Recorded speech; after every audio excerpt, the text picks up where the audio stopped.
Good to be back here. Start training camp, start a football season. I think you saw the list for the PUP guys.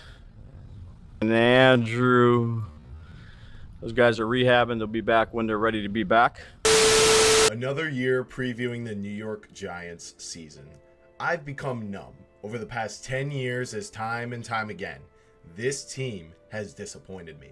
Whatever floor I think this team has going into the season, no matter how low, they always prove to me that things can always get worse, even if it means winning.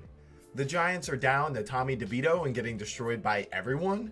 We should be in line to draft one of the top 3 QBs in this year's draft class with only meaningless games remaining, right? The Giants have somehow even lost to the Panthers now.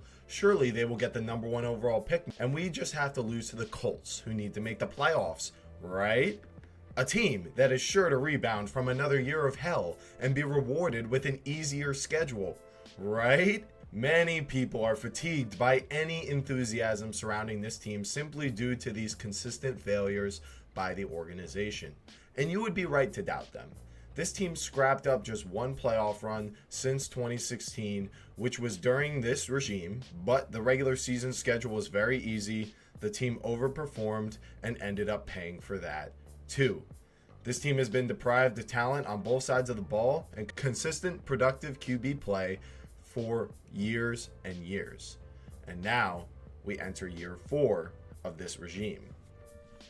At the end of the 2024-2025 season, Joe Schoen and Brian Daboll's jobs were both in question. Before Black Monday hit, I said I thought we'd be better off letting them go. Not because I didn't believe in them, but because I thought that the risk, that the building pressure from the fan base and ownership compromising their decision making would be too great. Examples like reaching for a quarterback at the top of the draft, starting them too soon, compromising that quarterback's development, essentially that they would be doing what they need to do to keep their jobs at the cost of the long-term future of the franchise. I'm glad to say I think we've avoided that, so I'm very happy that we did end up keeping them. Reflecting on how we got here in the first place, I thought of Dave Gettleman's run of poor drafting and off-season plans over the years before.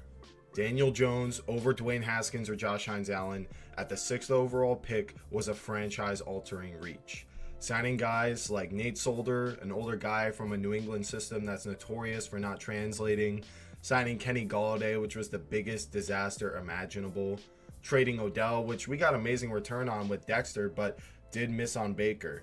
We finished the draft well, actually had a lot of these guys for a couple of years, and they're great depth, but we had them out there as starters. O'Shane Ximines, Julian Love, Ryan Connolly, Darius Slayton, Corey Ballantyne. Only really Julian Love proved to be a high-level NFL starter.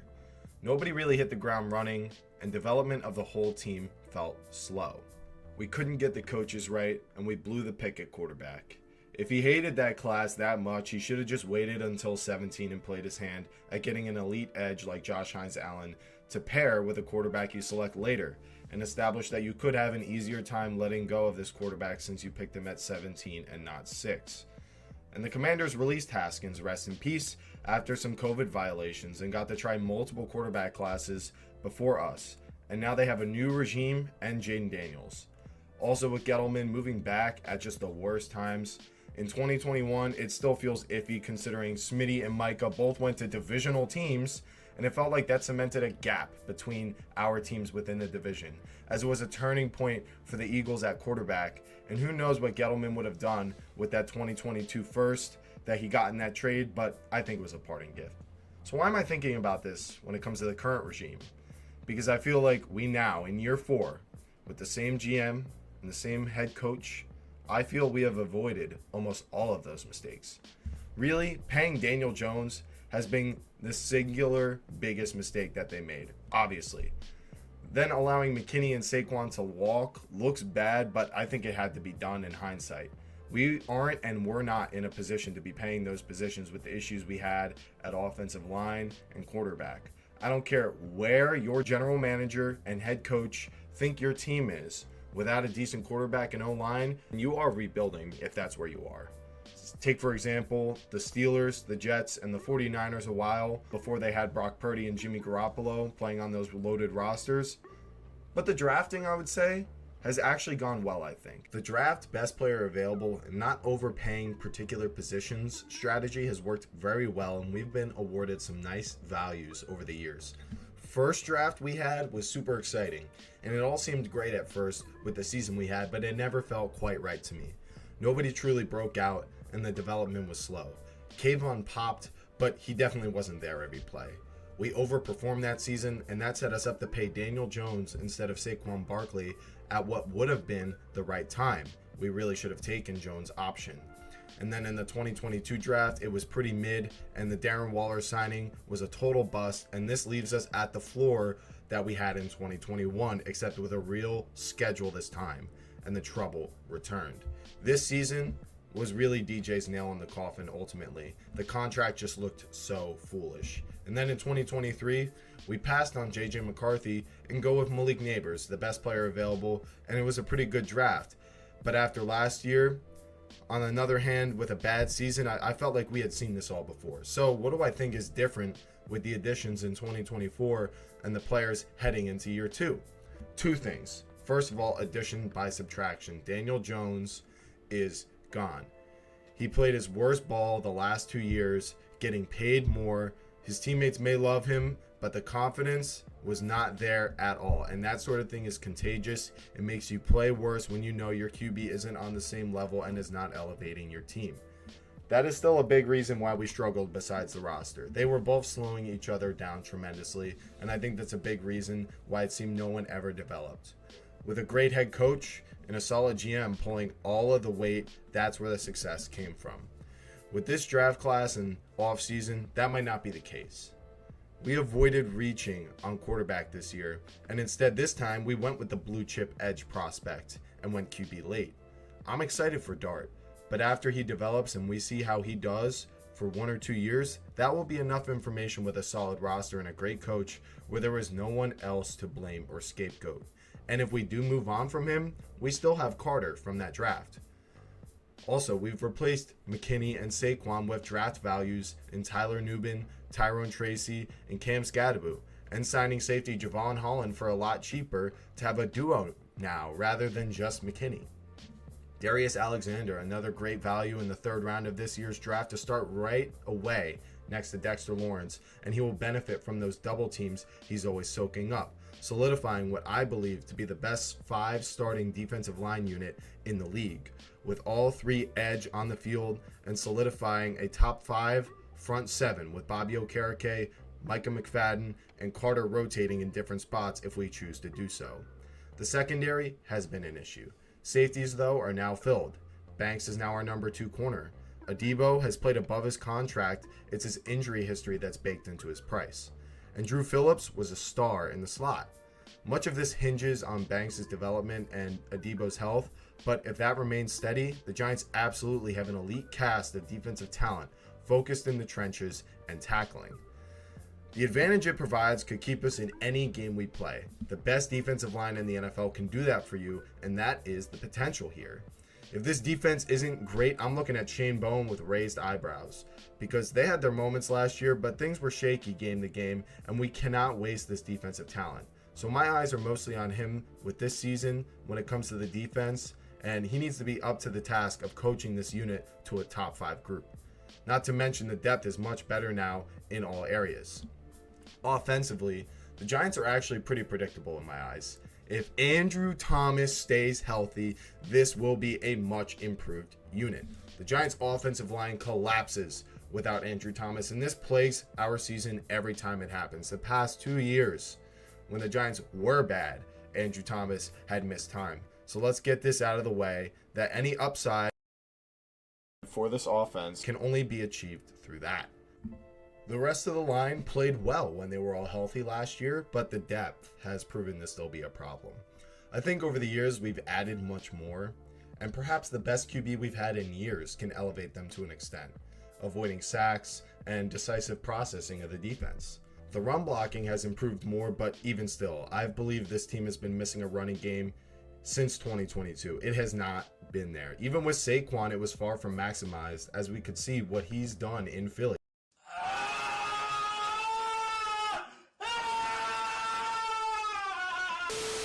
poor quarterback play also allows defenses to call our bluff and stuff the run to force us into third and longs that stop and kill drives. The Giants won't survive 2025 with this weakness. But also, since Saquon left, I've thought there was another problem with the running game. We had no big backs last year.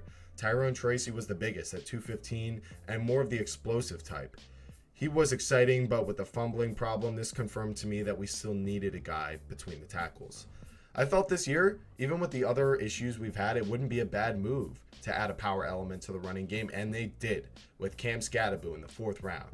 But the beauty of this is for both of these guys, they can play on third down, and we can simply rotate their drives and use Scat on the goal line if we get that close. Tracy also played wide receiver. I think we could have had him out there with Skattebo and motion Tracy outside, split him out wide, and really mix up defenses. Sort of the way that the Lions use Gibbs and Montgomery and the way that they operate, but obviously a less talented group. But the scheme in the sense that we can use them both and trust them on all 3 downs, for the most part, is going to be a good thing. Even though we are going to be preferring one or the other in certain situations, it's enough to keep the defenses on their toes and not give them a clue as to what we're doing depending on who's in. But I do feel we have a great coach who now has more to work with in the run game than he's had since Saquon Barkley, and perhaps the improved offensive line could make this an even better run game despite missing Saquon. Then for at wide receiver and tight end, it's the same. We are just crossing our fingers that Hyatt and Theo Johnson can break out. Wandale and Darius Slayton, I think, have much more clearly defined roles, and we don't have a strong 2 next to Neighbors, which can really hold you back in today's NFL. And then when it comes to quarterback, like I said, Daniel Jones is gone, but what is so much better than that? Well, Russell Wilson, but not just him, Jameis Winston too. We got a startable high floor quarterback whose floor is definitely higher than Daniel Jones, and I know everyone will take that, and he's a much better leader who can actually galvanize the team with some confidence. And then Jameis Winston as well. Players will absolutely play for him, and we can turn to him and avoid throwing in Jackson Dart out here if Russell Wilson looks bad, unless if Jackson Dart looks amazing. So while the defense holds up their end of the bargain, this offense is going to move the chains with a pair of running backs, short passes to Malik Neighbors, Wandale Robinson, and Theo Johnson trucking with some yards after the catch. The explosive plays to the offense will be harder to come by. This is really going to depend on Russell Wilson's connection with Neighbors, Slayton, and Hyatt on those deep routes. Even Theo Johnson. We know Russ likes those big tight ends that he can see over the offensive line. Also, the offensive line just needs to stay healthy and protect long enough to allow Russ to get these deep balls off. I mean, on the Steelers last year, he looked pretty decisive on the deep ball, and we know he throws a great moon ball, so if he's got the time, he's going to be able to get it out there. If he can't get the deep ball connection going, I think it's because of the line not holding up. I do also think we need to make screens a big part of this offense with 2 backs capable of explosive plays, a line that could use some hesitation from the defense, and then other players who are great after the catch like Theo Johnson, Malik Neighbors, Wandale Robinson's not bad. I think we can kill 2 birds with 1 stone and get some explosive plays through screens and back off the defense a little bit. The last hope is for this run game to actually turn into an above average unit in the NFL. With all the upgrades to the offensive line, we can hope for the pass blocking, but I think there's a real chance that the run blocking could take a leap forward. And even though that's not ideal for the pass blocking to still be lagging behind, it's something that can work out for the Giants. So if this run game can get some real fear into these defensive secondaries and linebackers to stop the run, it can actually open up some of these crossing patterns and play action plays that Brian Daboll loves so much and actually make a more balanced offensive approach where the run game is the strength, but it benefits the passing game. Overall, it's shaky, but I think there's a lot more to work with here than years past, and the floor at QB is obviously much better. But like I said in the beginning, it all depends on the health of Andrew Thomas. I am not kidding. If he does stay healthy, I think that unlocks a potential ceiling of 10 wins for the Giants to have their best season since Andrew Thomas was last healthy, and probably even better than that. If he stays healthy, I see no reason why this team can't win games the same way the Pittsburgh Steelers did last year. Our defense is constructed in a very similar way. We will have leadership from the head coach and Russ carrying the offense in a cast that's very similar, with an alpha wide receiver who's even better than Pickens, and a mid O-line. Theirs is probably better than ours, especially when it comes to youth. But the one thing the Steelers have over us is years of cultural stability to make such a transition at quarterback. For us, this would be year one. So an overall similar 17-game stretch for Russ at last year's pace would result in 3,835 yards, roughly 25 touchdowns, and 8 interceptions, with another 240 rushing yards, 3 rushing touchdowns, and 6 fumbles lost. The floor, however, would look something like this. Maybe his first year on the Broncos, passing 3,500 yards, 16 touchdowns, 11 interceptions, 277 on the ground, and 3 rushing touchdowns with 0 fumbles lost. Except on the Giants, he probably would also lose 6 fumbles in a season like that.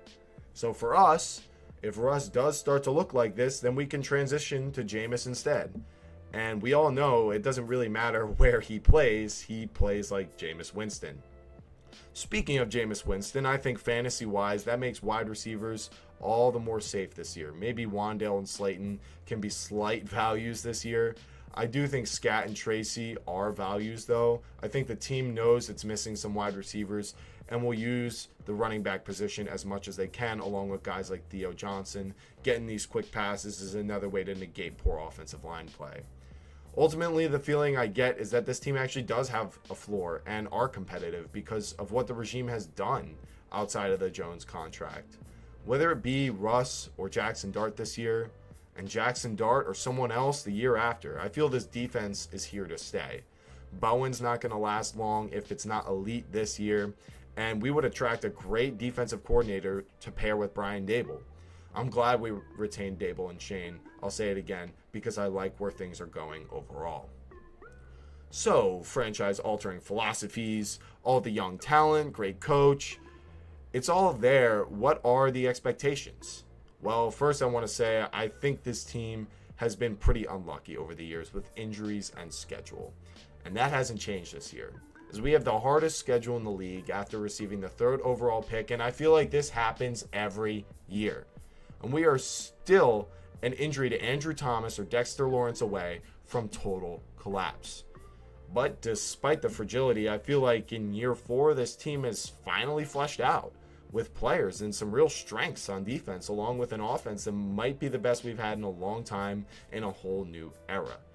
It just feels like all those moves we've made over the past few seasons are finally paying dividends. Lots of draft picks are still playing for this team. Free agent signings outside of Waller are still here on the offensive line. Letting go of Saquon and McKinney to aid the rebuild. Finally moving on from Daniel Jones. So many missing pieces from years past are now filled. Blue chip defensive linemen scattered across the defense. An alpha wide receiver and a decent O-line. We couldn't even say that before. At least when it's healthy, it's decent. I'll understand if the season goes south because of injuries. We are still vulnerable to that. That would be a finish around 5-11. But beyond a floor, I think there's a real ceiling that we could reach this year with some luck. Even despite the schedule, they got blown out their fair share last year, but this same team lost 8 one-score games last year, which shines light on just how narrow the margins are between NFL teams. As this 4-13 team wasn't too many drives away from finishing 12-5, which is hilarious. With this defense, I think we'll be able to keep those games close again. And Russ will need to execute those game-tying and game-winning drives if we're going to reach 500 or better. My expectation is for the Giants to actually pull this off for a few weeks. While offenses are gelling early in the season, I think this defensive line can take over a few of those games, especially when they're all healthy. Things could change later on in the season, but for the first couple games of the year, this defense is all going to be there. We saw this last year. As bad as the team finished, the defense was still keeping us in games, especially early on in the season.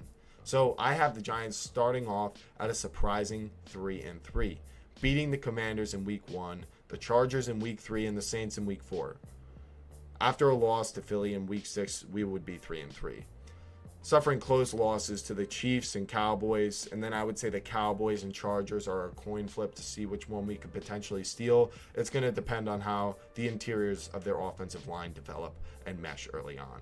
And then following that, we're going to suffer a tough loss to a great team in the Denver Broncos, and then another loss to the Philadelphia Eagles, who obviously are projected to win the Super Bowl. This is going to take a huge toll, I think, on our offense and defense. I'm going to expect regression following this.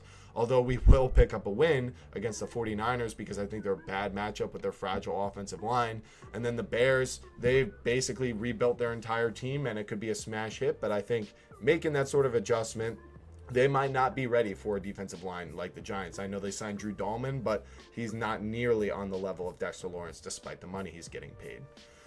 Now, I have us losing to the Packers, and I do actually think it's a coin flip between the Bears and the Packers, who we're going to end up losing to, but I do think we end up winning one of those games. And then the Lions, I mean, they got notoriously unlucky with injuries last year. I think they're just going to be a far better team, and I don't think anyone's going to disagree with that one. But then the Patriots, they're a team that's rebuilding, and although I really like Mike Vrabel and a lot of the pieces they brought in on defense, I think we are ahead of them when it comes to that process, and we get a win. We'll have a bye week, and then we have a tough end of the year schedule. We got the Commanders and Vikings. We're going to drop both of those games. We got the Raiders, who I do actually think are going to be good this year, but I think we pull off a win late in the year. And then finally, with an opportunity to go 8-9, we will lose to the Cowboys in the last game of the season. The losses accumulate towards the end of the season, but closer losses. We might lose one or two like blowouts, but I think all of the rest losses this year are going to be by no more than 10 points. Overall, I think the Giants fans would be relieved to have a solid season and cautiously optimistic about the offense moving forward. Of course, Dart getting in there could change everything, but I'm not going to project what happens if he gets in there. Heading into 2026 with another batch of offseason additions, I would feel great about our chances for Dart's first full season. We could add a bona fide number 2 wide receiver or flesh out the interior of the offensive line if JMS and Evan Neal don't work out inside. Or maybe just get an alpha corner and cement the defense as a top 3 unit in the NFL for years to come. But as for this first year, I hope teams underestimate us and approach the game like this is the same old Giants team. Though we will definitely fall to many of the superior teams on our schedule, I think the Giants have got a few surprise upsets up their sleeve. Thank you all so much for watching. I hope you enjoyed the video, and if you did, you could do me a huge favor and drop a like on this video to let YouTube know and push it out to other football fans just like yourself, and subscribe if you want to see more content like this. That's all for this one, and I'll see you guys in the next one. Peace out.